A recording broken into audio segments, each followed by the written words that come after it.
अब ये last disease है जो बहुत कॉमन है, कॉमनली हो रहा है। पहली बात तो कैंसर ही ना हो, इसके लिए क्या कर सकते हैं? क्या कर सकते हैं?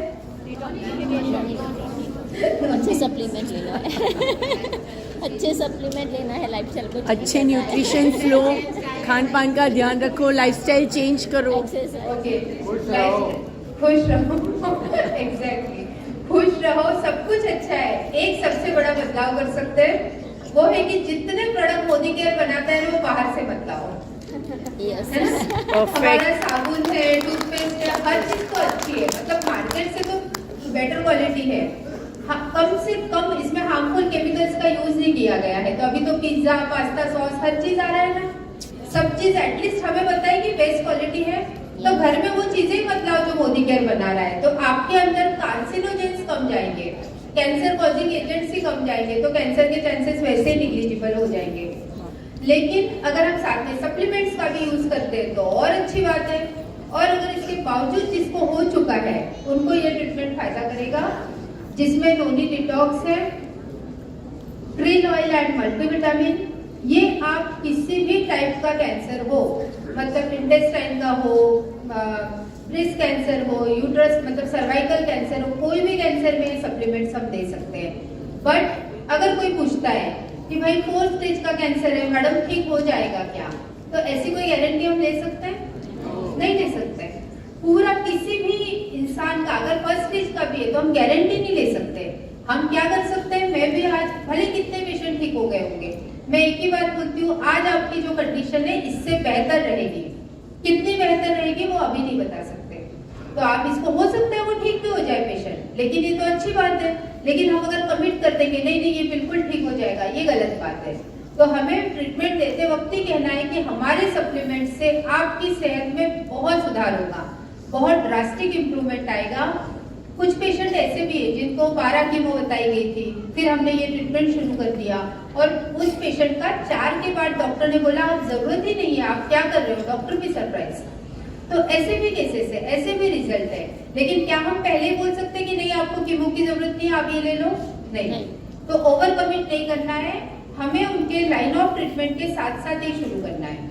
हाँ, अगर कोई पेशेंट बोलता है कि मुझे पता है कि कीमो लेने के बाद में पेशेंट बचते नहीं है, रेडिएशन का भी कोई फायदा नहीं है, मुझे पता है मुझे एलोपैथी नहीं लेना है, ऐसे पेशेंट जब आते हैं तो मैं बहुत ही खुशी से सारे सप्लीमेंट देती हूँ। एक भी केस ऐसा नहीं है जिसमें हमको इस ट्रीटमेंट ने निराश किया हो, बहुत अच्छे रिजल्ट्स आए हैं। लेकिन अगर पेशेंट का ट्रीटमेंट शुरू है तो बिना डिस्टर्ब किए साथ साथ में करते हैं, धीरे धीरे उनके डॉक्टर ही उनका ट्रीटमेंट बंद करवा देंगे। तो krill oil, multivitamin, P based protein powder, जैसे मैंने कल बताया, टर्मरिक, गार्लिक और तुलसी तीनों anti cancer proven herbs of Ayurveda. तो ये आप जरूर दो। कैंसर के लिए सर्जरी हो गया तब भी दो ताकि दोबारा ना हो, किसी का कीमो हो गया, रेडिएशन हो चुका है फिर भी दे सकते हैं ताकि दोबारा ना हो। मैम नॉन एक्टिव उनके यूट्रस में है थोड़ी सी गांठ, और नॉन एक्टिव मतलब कैंसर है, वो सेल्स कैंसर के पर नॉन एक्टिव है। और अब उनको पीरियड की प्रॉब्लम्स थोड़ी ज़्यादा शुरू हो गई है। बहुत सारे सप्लीमेंट तो अपने लेते ही हैं, लेकिन उनकी ये बात थी कि भाई क्या वापस से ये एक्टिव हो जाएगा, ऐसा कुछ हो सकता है? हो सकता है। देखो अगर कोई वो है ना, कोई भी ट्यूमर हो, सिस्ट हो, गठान हो, नॉन एक्टिव भी हो, तो हम उसको डिसॉल्व ही करते तो ज्यादा अच्छा है ना, मतलब आगे होने का भी टेंशन ना हो। और कोई भी सिस्ट को, ट्यूमर को डिसॉल्व करने के लिए हमारे 3 सप्लीमेंट सबसे अच्छे हैं। कौन से?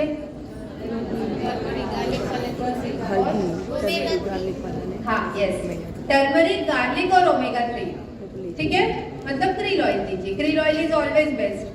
तो टर्मरिक, गार्लिक और ओमेगा 3 दीजिए 3 महीने के लिए, फिर से एक सोनोग्राफी कराइए। अगर धीरे धीरे वो डिसॉल्व हो जाए तो बेस्ट है। वो ले ही रहे हैं, काफी टाइम से ले रहे हैं, पर तो फिर टेंशन नहीं है, उनको लेने दीजिए आप कंटिन्यू। और अगर पीरियड्स ज्यादा जा रहे हैं या बाकी वो चीजें, तो नोनी डिटॉक्स और साथ में आयरन फॉलिक। जिनको भी ब्लीडिंग ज्यादा हो रहा है तो हमारा ये भी काम है कि वो उनका हीमोग्लोबिन डाउन ना हो, तो आप आयरन फॉलिक एक स्टार्टर्स।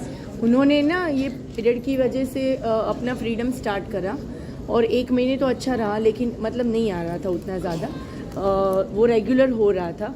लेकिन अब ऐसा है कि वो बिल्कुल बंद होने की कगार पे आ गया है। वापस से 15 दिन हुआ और वापस अभी क्लॉटिंग कोई बात नहीं, it may be a menopause. Age क्या है पेशेंट का? हो सकता है अराउंड मेनोपॉज। यस, क्योंकि मोस्ट ऑफ द टाइम अगर पीरियड की इरेगुलरिटीज है, मतलब किसी को बहुत ब्लीडिंग होता है, किसी को कम हो रहा है, तो कई बार होता है ना, फिर हम सोनोग्राफी करते हैं, डॉक्टर कहते हैं, फिर पता चलता है अरे अंदर तो फाइब्रॉइड है, सिस्ट है। लेकिन 90% चीजों में ये मेनोपॉज के कारण ही होता है कि प्री मेनोपॉजल पीरियड में आपको पीरियड्स थोड़ा इरेगुलर हो जाएगा, किसी को ज्यादा जाएगा, कम जाएगा, कुछ ना कुछ इश्यूज होंगे।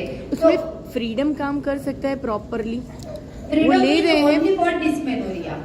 ओके, फ्रीडम जो हमारा है ना, हाँ, बराबर, तो वो समझ पीरियड गई। में क्रैम्प्स आते हैं, बहुत उसके ज्यादा असहनीय दर्द होता है, उसके लिए बेस्ट। पर मेनोपॉज रिलेटेड वो उतना मेनोपॉज ज्यादा ठीक है, it will help, but menopause के लिए हमारे पास बाकी ज्यादा अच्छी चीजें भी हैं। वो तो है, और अगर वो ले- पेशेंट ले सकता है तो वो ले रहे सकते हैं वो तो सारा। सो फ्रीडम किट जो है हमारा, वो डिस्मेनोरिया के लिए बेस्ट है, जिसको पीरियड में दर्द होता है, क्रैम्प्स आते हैं, वो सारी चीजों के लिए।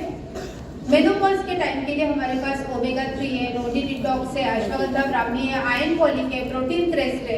ये सप्लीमेंट प्री मेनोपॉज से लेके पोस्ट मेनोपॉज तक आपको रेगुलर देने चाहिए। जो महिलाओं में हम सेंसिटिव हो जाते हैं, इमोशनली ज्यादा वो हो जाते हैं, नींद नहीं आती, वो सारी चीजों में ashwagandha Brahmi is very great results. Yes, क्या चॉकलेट सिस्ट में भी यही दीजिए, एनी सिस्ट। मैंने पार्थोलियन सिस्ट में भी दिया है, जिसको 2-3 बार ऑपरेट कर दिए थे, बार बार हो रही थी, अपने सप्लीमेंट से पूरी चली गई, दोबारा भी नहीं हुई है। सो ये सारे रिजल्ट्स हैं in any cyst and tumour. और एक है सुपर ग्रीन्स, जो मैंने कल ही बताया आपको, Yes, वो बेस्ट add प्रोडक्ट करना है है। For cancer patients. यस जी, मोटर न्यूरॉन डिसीज में सर थोड़ा इंप्रूवमेंट आता है, बिल्कुल ठीक हो गया ऐसा पेशेंट अभी नहीं है।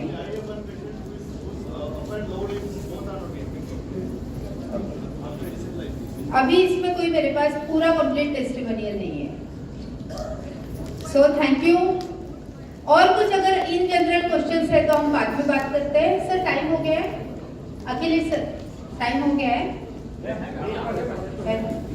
Okay, so any questions? Yes, sciatica पहले अब आ जाइए सामने। पहले हम साइटिका के बारे में बात करेंगे जी। तो साइटिका के बारे में अगर बात करना है, जो हमने कल पेशेंट प्रेजेंट किया था वो साइटिका का ही था। पहले तो रीजन बता देती हूँ, क्योंकि आपके लंबर स्पॉन्डिलाइटिस आपको ऑलरेडी था, मतलब आपके जो हड्डियां है, मणके हैं, वो झीस जाते हैं, मतलब उसमें डिजनरेशन हो गया है, वहां का लुब्रिकेशन खत्म हो गया है और वहां पे सूजन आ चुकी है।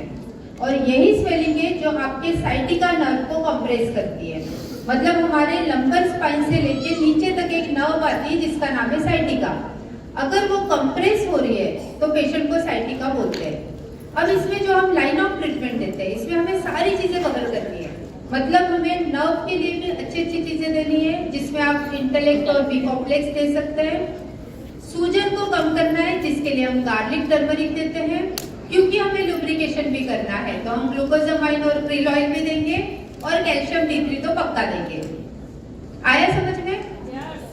सो इसका लाइन ऑफ ट्रीटमेंट भी मेरे PDF में। और क्या होता है ना, जो चीजें लिखी है हर चीज इंपॉर्टेंट है, क्योंकि साइटिका ऑलरेडी एक कॉम्प्लेक्स डिसीज है, तो उसमें सारी चीजें देनी पड़ेंगी हमें। बोन्स को स्ट्रॉन्ग करने के लिए, जॉइंट को लुब्रिकेट करने के लिए ताकि दोबारा ना हो, वहां की सूजन कम करने के लिए, और जो नर्व कंप्रेस हो रही है उसको भी हील करना है। तो ये कंप्लीट पैकेज है फॉर साइटिका। तो जब हम ये सारे रीजन पे काम करते हैं ना, तो रिजल्ट 100% आते हैं। तो पेशेंट को काउंसलिंग बहुत जरूरी है कि आपको इतने सप्लीमेंट तो लेना ही पड़ेगा, लेकिन इसका बेनिफिट ये है कि आप ऑपरेशन से बच जाएंगे।